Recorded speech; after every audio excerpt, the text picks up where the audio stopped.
ഇസ്രയേലിലെ പല ഗ്രാമങ്ങളും കാട്ടുതീയുടെ ചൂടറിഞ്ഞ മണിക്കൂറുകളാണ് കഴിഞ്ഞുപോയത്.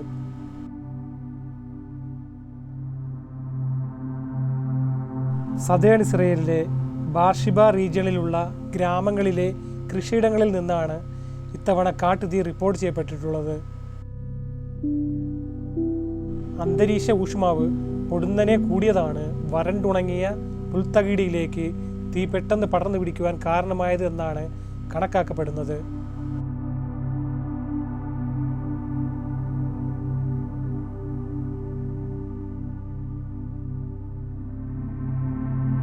കൃഷിയിടങ്ങളിൽ ഉത്ഭവിച്ച കാട്ടുതീ വീശിയടിച്ച വരണ്ട കാറ്റിനാൽ കൂടുതൽ പ്രദേശങ്ങളിലേക്ക് വളരെ വേഗത്തിൽ വ്യാപിക്കുവാൻ കാരണമായി.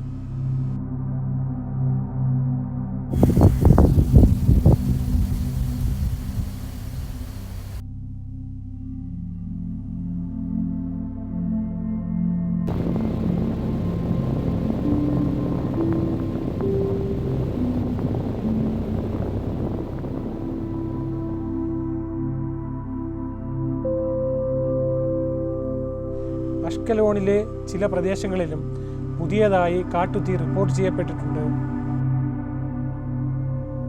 കൃഷിയിടങ്ങളിൽ ഉത്ഭവിച്ച കാട്ടുതീ മണിക്കൂറുകൾക്കകം സമീപ പ്രദേശത്തുള്ള വീടുകളിലേക്കും സ്കൂളുകളിലേക്കും മറ്റടിസ്ഥാന സൗകര്യങ്ങളിലേക്കും വ്യാപിക്കുവാൻ തുടങ്ങി.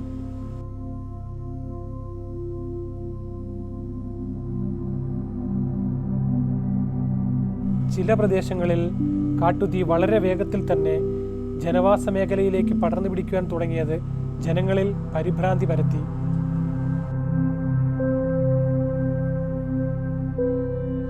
ഏകദേശം 800 ഹെക്ടറിലധികം കൃഷിഭൂമി ഇതിനോടകം തന്നെ കത്തി നശിച്ചിട്ടുണ്ടെന്നാണ് തദ്ദേശ ഭരണ വകുപ്പുകൾ കണക്കാക്കിയിട്ടുള്ളത്.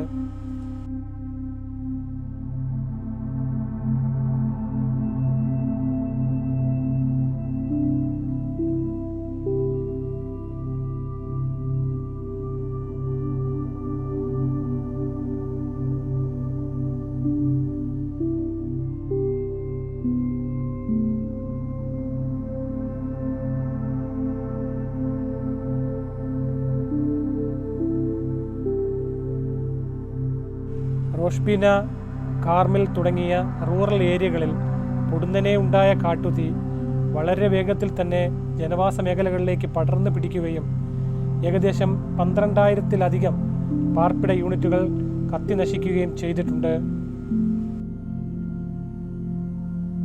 ഈ പ്രദേശങ്ങളിലൊക്കെ തന്നെ ലോക്കൽ ഭരണകൂടം എമർജൻസി ഷെൽട്ടറുകൾ തുറന്നിട്ടുണ്ട്.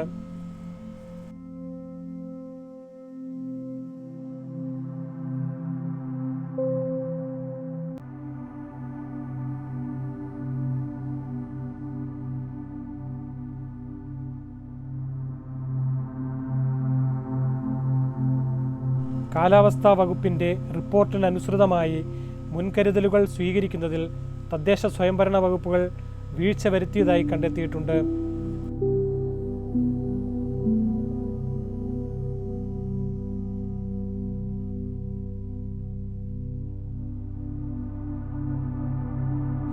തീപിടുത്തത്തെ തുടർന്നുണ്ടായ പർവ്വത സമാനമായ പുകച്ചുരുളുകൾ സമീപ പ്രദേശമാകെ വ്യാപിക്കുകയും പരസ്പരം കാണാൻ കഴിയാത്ത വിധം കാഴ്ച മറയ്ക്കുകയും ഡ്രൈവിംഗ് അസാധ്യമാക്കുകയും ചെയ്തിട്ടുണ്ട്.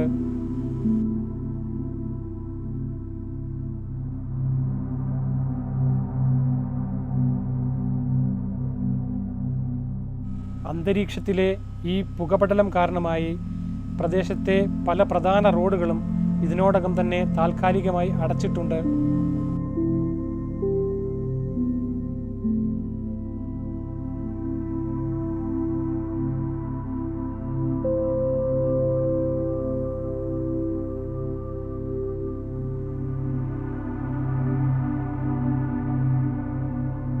തീപിടുത്തത്തെ തുടർന്നുണ്ടായ കറുത്ത പുകച്ചുരുളുകൾ അന്തരീക്ഷമാകെ മലിനമാക്കുകയും ശ്വാസതടസ്സം നേരിട്ടതിനെ തുടർന്ന് ഏകദേശം 2000-ഓളം പേർ ഇതിനോടകം തന്നെ ചികിത്സ തേടുകയും ചെയ്തിട്ടുണ്ട്.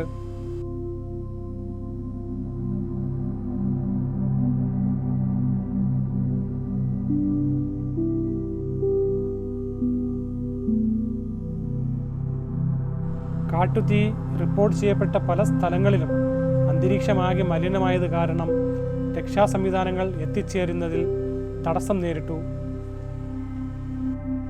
ഇത് കാരണമായി തീപിടുത്തം റിപ്പോർട്ട് ചെയ്യപ്പെട്ടിട്ടുള്ള പല സ്ഥലങ്ങളിലും രക്ഷാപ്രവർത്തനം നടത്തുന്നതിൽ കാലതാമസം നേരിട്ടു. ഇത് ചിലയിടങ്ങളിൽ രക്ഷാപ്രവർത്തകരും നാട്ടുകാരും തമ്മിൽ വാക്കുതർക്കത്തിനിടയാക്കി.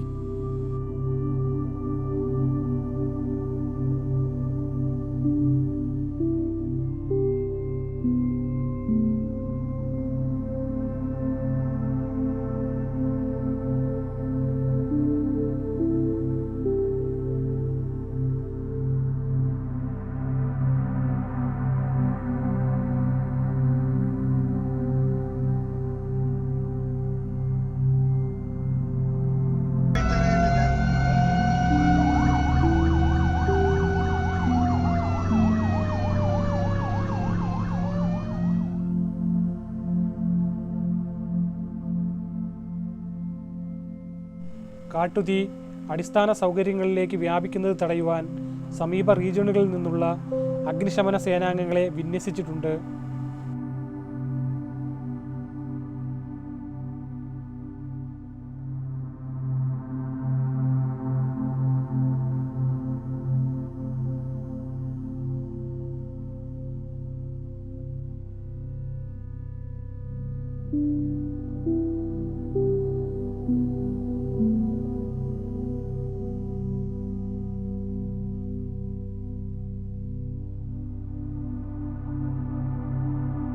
രക്ഷാപ്രവർത്തകരുടെ വീരോചിതമായ ഇടപെടലുകൾ ഉണ്ടായി എന്നിരുന്നാൽ പോലും ചിലയിടങ്ങളിൽ നിരവധി വെയർഹൗസുകളും ഗോഡൌണുകളും കത്തി നശിച്ചിട്ടുണ്ട്.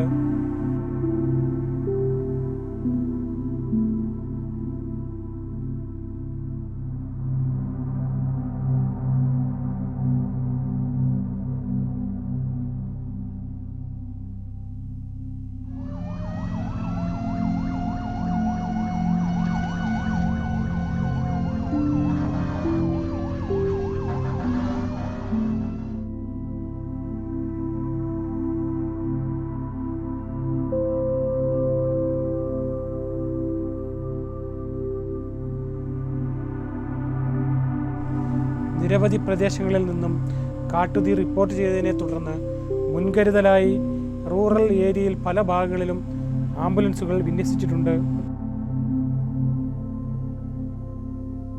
പൊടുന്നനെ ഉണ്ടാകുന്ന കാട്ടുതീ കൃഷിയിടങ്ങളിൽ എന്ന പോലെ തന്നെ ചിലയിടങ്ങളിലെങ്കിലും വാഹനങ്ങളിലും റിപ്പോർട്ട് ചെയ്യപ്പെട്ടിട്ടുണ്ട്. ഇതിനിടയിൽ ചില റീജിയണുകളിൽ നിന്നെങ്കിലും കാട്ടുതീയെ പൂർണ്ണമായും നിയന്ത്രണ വിധേയമാക്കുവാൻ സാധിച്ചിട്ടുണ്ടെന്ന വാർത്തയും വരുന്നുണ്ട്.